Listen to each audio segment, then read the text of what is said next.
আলাইকুম সবাইকে। আশা করি সবাই আল্লাহর রহমতে খুব ভালো আছো। গরমের এই অলস দুপুরে অনেকেই হয়তো মুখে রুচি নেই, টেবিলে মাছ মাংস দেখে ভাত খেতে ইচ্ছে করছে না, তাই না? একদম চিন্তা করো না, আজ তোমাদের জন্য নিয়ে এসেছি একদম এক ম্যাজিক রেসিপি, যা পাতে পড়লেই মাছ মাংসর কথা ভুলে যাবে। হ্যাঁ, আজকে আমি বানাচ্ছি একদম জিভে পানি আনা ঝাল ঝাল ও চটপট পুঁই শাকের ভর্তা। সাধারণ এই শাকের ভর্তা যে কতটা অসাধারণ হতে পারে আর খাবারের টেবিলকে কতটা রাজকীয় বানিয়ে দিতে পারে, তা আজকের এই ভিডিওটা না দেখলে একদমই বিশ্বাস করবে না। তো চলো বন্ধুরা, ঝটপট দেখে নেওয়া যাক কিভাবে এই পুঁই শাকের অমৃত ভর্তাটা তৈরি করি। এখানে দেখো কিছু পুঁই শাক নিয়েছি। পুঁই শাকগুলো কিন্তু আমি ভালোভাবে নর্মাল পানি দিয়ে ধুয়ে নিয়েছি। আর এখানে অফ ক্যামেরায় কিন্তু পেঁয়াজ আর রসুনের খোসা ছাড়িয়ে নিয়েছি। এখন আমি এই পেঁয়াজ আর রসুনগুলো ভালোভাবে কুচি কুচি করে কেটে নিব একটা ছুরির সাহায্যে।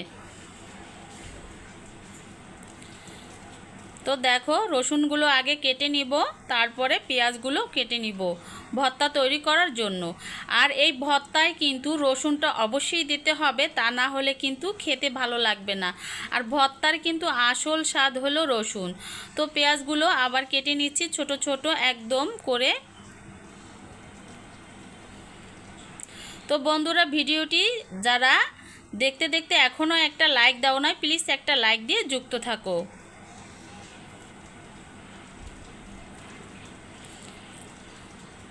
তো আমি কিন্তু এখানে বড় একটা সাইজের পেঁয়াজ নিয়েছি আর কুচি কুচি করে কেটে নিচ্ছি।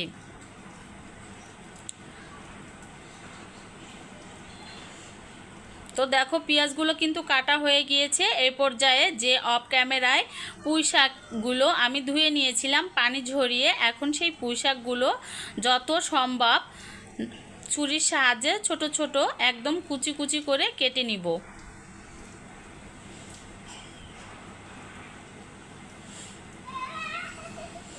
তো এভাবে কিন্তু আমি সব পুঁই শাকগুলো কেটে নিব।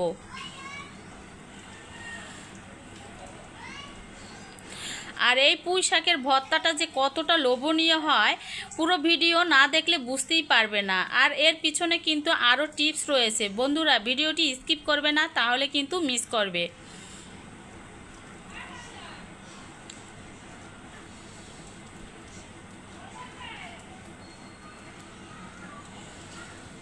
পুঁই শাকের এই ভর্তার আসল রহস্য কিন্তু এখনও বাকি আছে, কেউ ভিডিওটি স্কিপ করবে না, তাহলে কিন্তু মিস করে যাবে আর ভর্তাটা খেতে ভালো লাগবে না। তো আমি যেভাবে এই ভর্তাটা তৈরি করেছি, একবার হলো তোমরা তৈরি করে খেয়ে দেখো। তো দেখো, আমার পুঁই শাকগুলো কিন্তু কাটা হয়ে গিয়েছে। এ পর্যায়ে চলে আসলাম চুলায়। কড়াইটা কিন্তু গরম করে মরিচগুলো দিয়ে দিলাম আর এখানে পর্যাপ্ত পরিমাণে তেল দিয়ে দিলাম। একদম লো মিডিয়াম আঁচে মরিচগুলো ভেজে নিতে হবে একদম মচমচে করে। অবশ্যই মরিচগুলো কিন্তু লো মিডিয়াম আঁচে ভেজে নিতে হবে, তা না হলে কিন্তু মরিচগুলো ভালোভাবে মচমচে ভাজা হবে না। তো আমি কিন্তু লাল লাল রেখেই মরিচগুলো ভেজে নিয়েছি। এখন মরিচগুলো তুলে নিলাম। এই পর্যায়ে দিয়ে দিলাম পেঁয়াজ কুচি, রসুন কুচি আর গোটা গোটা মরিচ। তো এগুলো কিন্তু তেলের মধ্যে দিয়ে আমি ভালোভাবে ভেজে নিব।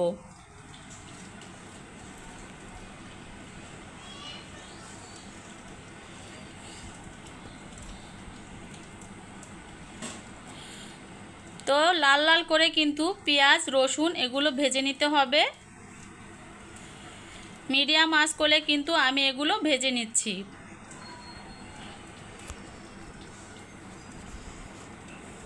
আর এই পুঁই শাকের ভর্তা যারা এখনও খাও নাই, অবশ্যই একবার ট্রাই করে খেয়ে দেখো, অনেক অনেক ভালো লাগবে গরম ভাতের সাথে। তো দেখো, পেঁয়াজ এবং রসুনগুলো কিন্তু ভাজা হয়ে গিয়েছে, আমি কিন্তু কড়াই থেকে তুলে নিব।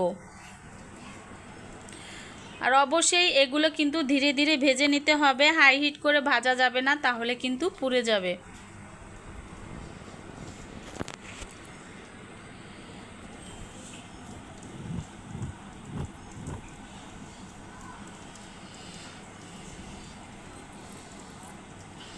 তো মরিচগুলো কিন্তু আরেকটু ভেজে নিতে হবে। তো ভাজা হয়ে গিয়েছে, এ পর্যায়ে তুলে নিলাম কড়াই থেকে।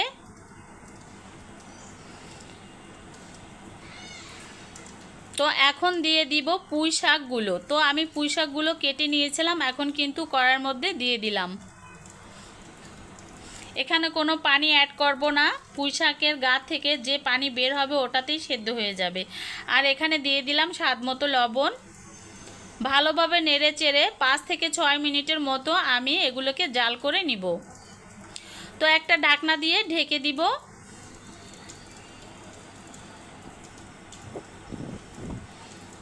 ঢাকনা দিয়ে ঢেকে প্রায় 4 থেকে 5 মিনিট ধরে জাল করে নিব হাই হিট করে।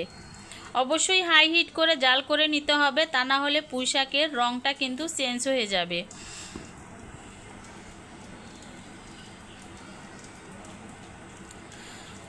তো ঢাকনাটা তুলে আবার একটু নেড়ে চেড়ে দিব। তো বন্ধুরা দেখো, পুঁই শাকের গা থেকে কিন্তু পানি বের হয়ে এসেছে, আর এই পানিতেই কিন্তু পুঁই শাকটা খুব সুন্দর করে সেদ্ধ হয়ে যাবে।